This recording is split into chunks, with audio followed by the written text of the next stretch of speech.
Dikisahkan dalam lembaran sejarah para kekasih Allah, Syekh Abdul Qadir Al-Jailani adalah sosok dianugerahi kekayaan hati melimpah. Pada suatu hari, seorang murid yang merasa bingung melihat kemegahan jubah gurunya bertanya-tanya dalam hati tentang hakikat zuhud. Memahami kegelisahan itu, sang syekh hanya tersenyum dan memberikan sebuah perumpamaan yang abadi bagi perjalanan ruhani kita semua. Beliau menunjukkan bahwa dunia ini ibarat air laut, dan kita adalah perahu yang sedang mengarungi permukaannya. Selama air itu berada di bawah perahu, ia akan mengantarkan kita sampai ke tujuan. Namun, saat air itu mulai masuk ke dalam badan perahu, saat itulah kehancuran dimulai. Seringkali dalam keseharian, kita merasa sesak bukan karena kekurangan yang kita hadapi, melainkan karena kita membiarkan air dunia itu masuk dan menenggelamkan hati kita. Kita menangisi apa yang hilang, meratapi apa yang belum datang, hingga kita lupa bahwa perahu kita sebenarnya masih kokoh mengapung di atas samudera kasih sayang Tuhan. Di tengah hiruk-pikuk kota, di balik tumpukan tagihan, atau di tengah sunyinya ruang tunggu rumah sakit, Tuhan sebenarnya sedang mengajak kita berdialog. Dia ingin kita menyadari bahwa setiap kekurangan adalah undangan eksklusif untuk merasakan kehadirannya tanpa perantara materi. Pertama, rahasia al-fakr, merayakan kekosongan. Dalam kacamata tasawuf, al-fakru atau kefakiran bukanlah aib, melainkan sebuah pencapaian spiritual. Ibnu Athaillah Al-Iskandari dalam kitab Al-Hikam menegaskan, mungkin saja dia memberimu dunia, namun sebenarnya dia menghalangimu darinya. Dan mungkin saja dia menghalangimu dari dunia, namun sebenarnya dia memberimu kedekatan dengannya. Saat tangan kita kosong, itulah saat terbaik untuk menengadah. Para sufi meyakini bahwa Allah Subhanahu wa Ta'ala mengosongkan tangan hambanya agar hamba tersebut menyadari bahwa satu-satunya yang benar-benar ia miliki hanyalah Allah. Kekurangan adalah cara Allah membersihkan sampah-sampah di hati agar cahayanya bisa masuk tanpa terhalang oleh berhala duniawi, dipuja tanpa disadari. Kedua, rahasia rida, menari di atas gelombang takdir. Rida melampaui sekadar sabar. Jika sabar adalah menahan perih tanpa mengeluh, maka rida adalah merasakan manisnya ketentuan Allah Subhanahu wa Ta'ala di tengah pahitnya keadaan. Rasulullah bersabda, yang artinya sungguh menakjubkan urusan seorang mukmin. Semua urusannya adalah baik baginya. Jika ia mendapatkan kesenangan, ia bersyukur, dan itu baik baginya. Jika ia tertimpa kesulitan, ia bersabar, dan itu baik baginya. Hadis riwayat Muslim. Rahasia sufi dalam bersyukur adalah keyakinan bahwa Allah memiliki selera yang lebih baik untuk hidup kita daripada keinginan kita sendiri. Mengikuti takdir bukan berarti menyerah pada keadaan, melainkan bergerak bersama kehendaknya. Seperti selembar daun yang jatuh di sungai, ia tidak melawan arus, namun ia tetap sampai ke samudra luas.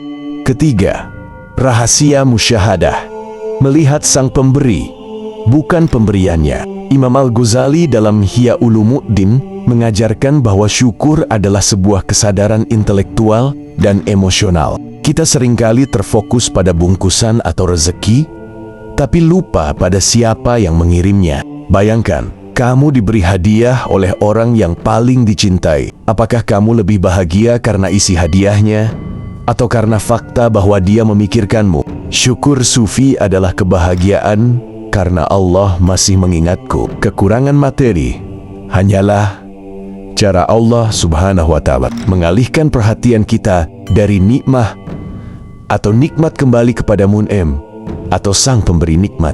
Keempat, rahasia khauf dan raja, keseimbangan di tengah badai. Allah berfirman, karena sesungguhnya sesudah kesulitan itu ada kemudahan. Quran Surah Al-Insyirah ayat 5. Para ulama menekankan bahwa kata kesulitan dalam ayat ini menggunakan bentuk tunggal atau definitif, sedangkan kemudahan menggunakan bentuk jamak atau indefinitif. Artinya, satu kesulitan tidak akan pernah bisa mengalahkan dua kemudahan. Di tengah kekurangan, sufi menggunakan sayap khauf atau takut akan jauh dari Allah dan Raja, atau harapan akan rahmatnya untuk tetap terbang tinggi di atas masalah duniawi. Kelima, rahasia qanaah, kekayaan yang tidak pernah habis. Imam Syafi'i berkata, "Jika engkau memiliki hati yang qanaah, maka engkau dan raja dunia adalah sama. Yang ada pada diri kita seperti kekurangan. Seringkali hanya persepsi. Kita merasa kurang karena kita membandingkan apa yang kita miliki dengan apa yang dimiliki orang lain." Sufi memotong rantai perbandingan ini dengan merasa cukup atas apa yang ada di depan mata. Nikmat hidup yang sesungguhnya bukan berada pada jumlah harta, melainkan pada ketenangan jiwa saat meminum segelas air putih dengan rasa syukur yang mendalam. Keenam, rahasia husnuzon, menatap prasangka pada sang kekasih. Sebagaimana termaktub di dalam hadis qudsi, Allah Subhanahu wa Ta'ala berfirman, "Aku sesuai dengan prasangka hambaku kepadaku." Hadis riwayat Bukhari dan Muslim. Tindakan syukur sepenuh hati di tengah kekurangan membutuhkan keberanian untuk terus berbaik sangka. Mungkin kekurangan uang hari ini adalah cara Allah Subhanahu wa Ta'ala menjauhkan kita dari sifat sombong, atau mungkin sakit hari ini adalah cara Allah menggugurkan dosa-dosa masa lalu yang berat. Tanpa menghakimi diri sendiri, seorang sufi memandang setiap ujian sebagai obat pahit yang menyembuhkan penyakit ruhani. Ketujuh, rahasia fana, menyadari bahwa semesta hanyalah bayangan dan pinjaman. Di puncak perjalanan spiritualnya, seorang sufi sampai pada sebuah kesadaran yang sangat sunyi, namun menenangkan, yakni fana. Dari sudut bahasa, ia bermakna sirna. Namun secara ruhani, ia adalah kondisi di mana hati benar-benar menyadari bahwa segala sesuatu selain Allah Subhanahu wa Ta'ala adalah ketiadaan yang tampak ada. Syekh Abdul Qadir Al-Jailani sering menasihati para pencari Tuhan dengan kalimat yang menggetarkan, "Keluarkanlah dunia dari hatimu, letakkan ia di tanganmu atau di bawah telapak kakimu, maka ia tidak akan membahayakanmu." Pendalaman spiritual dari nasihat ini adalah tentang melepaskan hak milik di dalam jiwa. Penderitaan kita di tengah kekurangan seringkali bersumber dari satu kata, milikku. Kita merasa memiliki harta itu, maka saat ia berkurang, kita merasa kehilangan sebagian dari diri kita. Kita merasa memiliki tubuh ini, maka saat ia sakit, kita merasa dikhianati oleh takdir. Namun, dalam pengalaman spiritual fana, seorang hamba mulai memandang dunianya seperti seorang tamu yang menginap di sebuah hotel mewah. Ia menikmati kasur yang empuk, ia mencium aroma bunga di meja, semua fasilitas terpenuhi, makan dan kebutuhan dasar dipenuhi.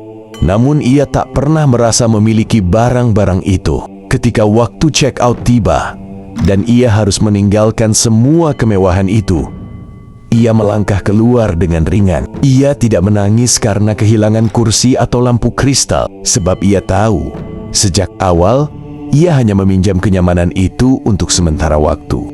Dalam kitab Futuhul Gaib, Syekh Abdul Qadir Al-Jailani menjelaskan bahwa Allah Subhanahu wa Ta'ala seringkali menghancurkan harapan-harapan duniawi kita justru untuk menyelamatkan kita. Ini adalah pengalaman spiritual yang sangat intim. Bayangkan kamu sedang berjalan di tengah kegelapan dan kamu memegang sebuah obor kecil yang kamu cintai. Tiba-tiba, angin kencang meniup padam obor itu. Kamu mungkin marah dan ketakutan. Setelah obor itu padam dan matamu terbiasa dengan kegelapan, barulah kamu menyadari bahwa di atas sana ada cahaya bulan dan bintang yang jauh lebih terang, yang selama ini tidak kamu lihat karena terlalu fokus pada cahaya kecil di tanganmu. Kekurangan, baik itu kurangnya harta, kesehatan, atau pengakuan manusia, adalah saat di mana Allah memadamkan obor kecil duniawi kita. Tujuannya hanya satu, agar kita mendongak ke atas dan melihat luasnya cahaya rahmat-Nya yang tak terbatas. Inilah nikmat hidup yang sesungguhnya, sebuah kemerdekaan batin di mana kamu tidak lagi diperbudak oleh rasa takut akan kehilangan, karena kamu sadar bahwa kamu tidak pernah benar-benar memiliki apapun kecuali Allah. Nabi Muhammad bersabda, "Matilah kalian sebelum kalian mati." Makna spiritualnya adalah, matikanlah keterikatan nafsumu pada dunia sebelum raga ini benar-benar dikubur. Saat seorang hamba mencapai titik ini, Kekurangan materi tidak lagi terasa seperti sayatan, melainkan seperti embusan angin yang lewat. Ia memandang kemiskinan dan kekayaan dengan tatapan yang sama, karena baginya keduanya adalah tirai yang sama-sama menutupi keagungan Tuhan. Jika ia dikasih, ia bersyukur karena melihat kedermawanannya. Jika ia tak diberi, ia juga bersyukur karena melihat kehendaknya yang ingin menyendirikannya dalam munajat. Di titik ini, batin menjadi sangat teduh. Tidak ada lagi perlombaan dengan sesama manusia.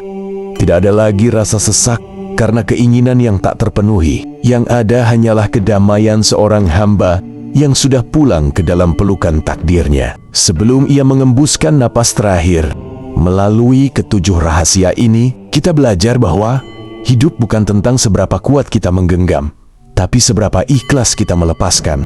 Ikutilah takdir Allah dengan keyakinan seorang bayi di pelukan ibunya. Ia tidak tahu kemana sang ibu membawanya, tapi ia merasa aman karena ia tahu ia dicintai.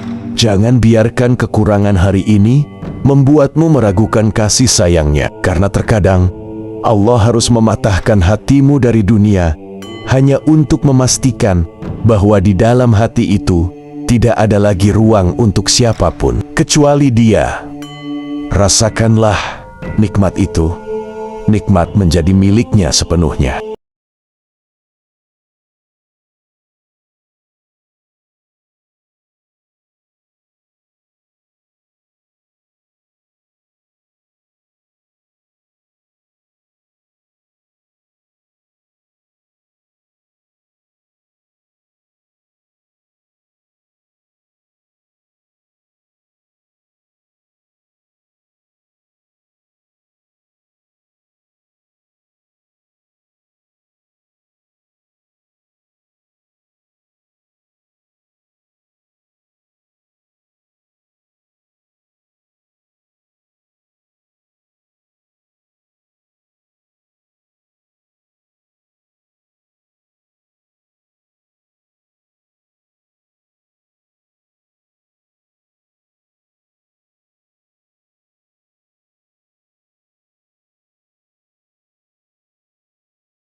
Ciri terakhir dan paling utama adalah mereka tidak lagi takut pada kematian. Bagi mereka, kematian hanyalah sebuah jembatan yang menghubungkan seorang kekasih dengan yang dikasihi. Jisrun yusilul habib ilal habib.